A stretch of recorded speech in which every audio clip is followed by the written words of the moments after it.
It is the 7th day of the year. Ladies and gentlemen, welcome back to another one of them ones where I'm certain you've heard the news throughout the day about a woman no longer being on this earth after an interaction with ICE agents. And I'm certain you've seen opinions, reactions, clarifications, justifications, all stemming from a video of a certain angle showing what happened between ICE agents and the woman who is unfortunately no longer on this earth. Get the fuck out of our neighborhood! Out car. Get out of the fucking car. No! No! Fucking God! What the fuck? Dude, what the fuck? And you'll see people crafting whatever story they want to tell based around that one angle. But I need people to be aware that there is not just one angle of what occurred. There's three. And I would make the subtle argument, and maybe it's a little controversial, that two of these angles help create a stronger story about what's actually going on here. You will have a witness telling the story and how she views it. Number of neighbors who are observers on the sidewalk on the west side of Portland Avenue. There was also a number of federal agents. I'm not sure how many, but at least 7 or 8 in the area. There was one agent right next to the driver's side window of the vehicle of the woman who was shot. And I could see that he was yelling at her, but I was too far away. I couldn't hear anything that he said. And after that exchange, she drove off. It appeared that she tried to accelerate in her vehicle, and that was the time that the officer fired. After those moments, a lot of people ran in to help. So kind of walk me through what happened after the woman in the vehicle crashed. Yeah, it was horrible. I mean, she crashed her car into a parked car in front of me. She was clearly unconscious. A neighbor ran across the street and opened her car door to see if she could provide any assistance or medical assistance. There was a lot of yelling and screaming and concern from the neighbors. The woman who had been trying to provide medical assistance stepped out of the vehicle and was covered in blood on her clothing, and was yelling at anybody nearby to call 911. And it was around that time that federal agents surrounded the vehicle and told everybody nearby to back up. And they were holding firearms, and it was quite intimidating and scary. Were you able to see any emergency vehicles come and try to give aid? No. The neighbor who had been trying to provide medical assistance to the driver of the vehicle, she had a dog with her, and I offered to get her dog to a safe place because I live nearby. And so I took the dog away from the scene and brought the dog to safety, and then wasn't able to return to the scene for a while. What did you feel in these moments watching this play out?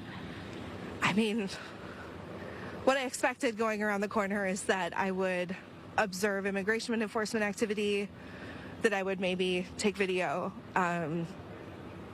Nowhere in my wildest imagination did I expect that somebody would be killed. And the presence of a firearm, the shooting of somebody who was moving away in their vehicle, it was shocking. It was really scary. The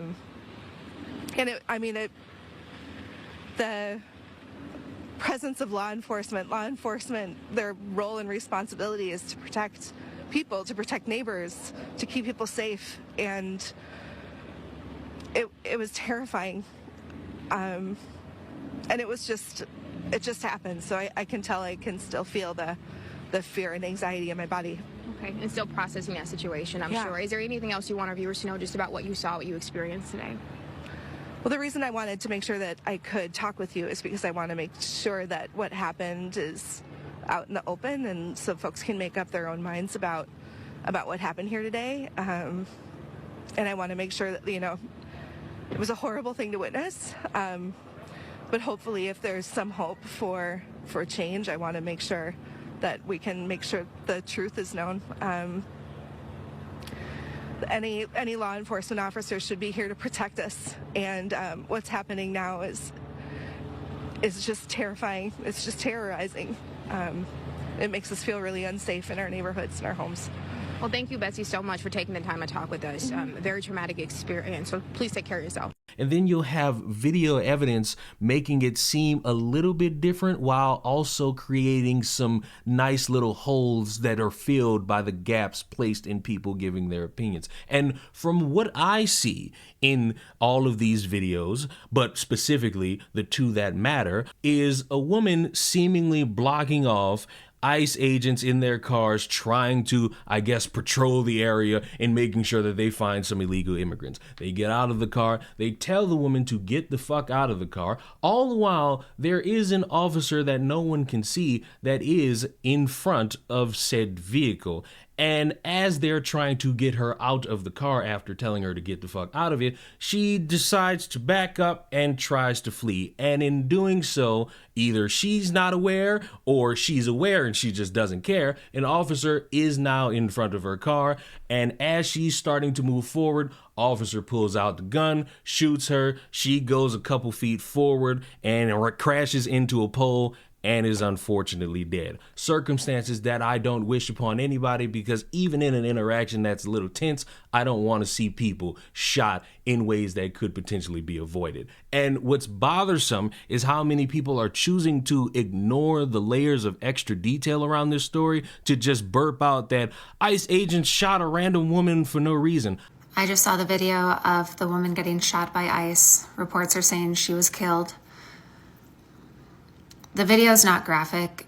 It's terrible, but it's not graphic. I do think you should watch it.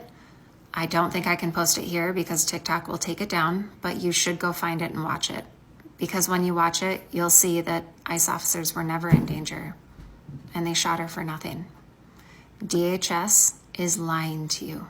I don't like that because we're leaving out information that may make it seem like this woman did something she shouldn't have done, which is almost run over a guy. Do I think she mowed him down? No, because that would mean he would already be dead or on the ground. Do I think it's bad that she tried to flee the scene after being told to get the fuck out of the car for potentially blocking off the road so that these ICE agents could do what they're assigned to be doing? Absolutely. Shouldn't really be a thing. I understand that there's hatred amongst ICE agents, but you're setting yourself up to be confronted in ways that don't benefit you when you try something that's going to create the reaction that you probably don't want unless you get it on camera. This second angle is going to be the thing that turns the conversation on its head, because if it hasn't already happened by now, eventually as the week goes on, we're going to see people who are legal experts coming in and talking about how this officer had a right to pull out his gun and making sure that they subdue a potential threat because they are actively trying to get this person out of the car and they're trying to flee the scene while an officer is in front of said car, almost running that officer over. And so in his mind, he's going to have it click that he must protect himself and other officers and potentially people who are up the street as this person is trying to drive off, and they decide to shoot her, which will upset a lot of people,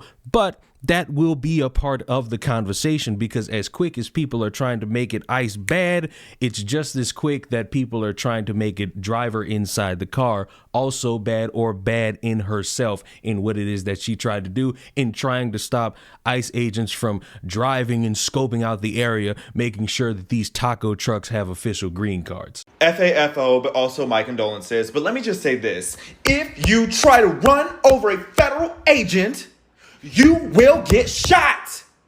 Stop trying to spread this propaganda like ICE did something wrong. Move! And while all that's going on, protests are getting ready to start, and the governor is trying to calm people down as best as he can so that he doesn't have to call the National Guard, because he doesn't want to give his political opposition a spectacle. I don't know what to tell you, and I don't quite know how to respond to the question, other than my primary responsibility as governor is the protection of the people of Minnesota. And you can be assured, whether it's the State Patrol or whether it's the National Guard, their deployment is there to protect Minnesotans from whatever it is. If it's an act of nature, if it's a global pandemic, or in this case, if it is a rogue federal agent. I don't know at this time, and I want to be very careful. Back. Let me be clear. Donald Trump and his administration may not care much about Minnesota. That's been pretty evident. But we love this state. We won't let them tear us apart. We'll not turn against each other. To Minnesotans, I say this. I feel your anger. I'm angry. They want a show. We can't give it to them. We cannot. If you protest and express your First Amendment rights, please do so peacefully, as you always do. We can't give them what they want. The hearts and This story has a lot of holes that are being filled in time, and as we go through it, we're going to find out how justified or unjustified this truly is. At the moment, I'm laying it all on that second angle from a distance that clearly shows that officer being in front of that car and moving out of the way from almost being mowed down. And I feel like that will create the strongest conversation around this woman in her actions and how justified they were and how justified the shooting was. Do I think you should be actively trying to block off the road? No, because you're going to get the reaction that you're hoping for. Do I feel as though if you're in this predicament, once these motherfuckers tell you get out the car or stop the vehicle, should you stop? Yes, because doing anything else clearly demonstrates harm that will come to you and you alone. Do I think it's disingenuous to only have this conversation showing one angle instead of showing all three and discussing how two of them hold the most impact? Yes. Do I feel as though people are trying to spin it in a way that benefits whatever version of the story they want to have out there? Yes. Ultimately, oh my fucking God, it's the 7th day of the year and we are already getting ready for the dumbest shit it has to offer. In conclusion, it is important that while things are breaking, you pay attention to stories developing. That way, you don't just stop when something benefits you and you go on with your day. Truly being invested in a story and giving out information is not just posting one thing in 1 hour and then never talking about it again until you have something that benefits you and what it is that you said the first time. It's constantly updating it and making sure that the truth and all evidence that could get us there is out for us to consume, understand, and put into our minds once we reach the inevitable conclusion of it.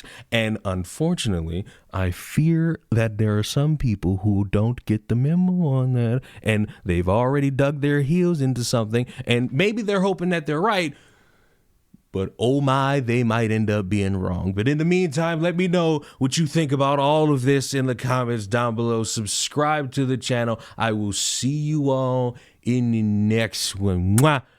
Bye-bye.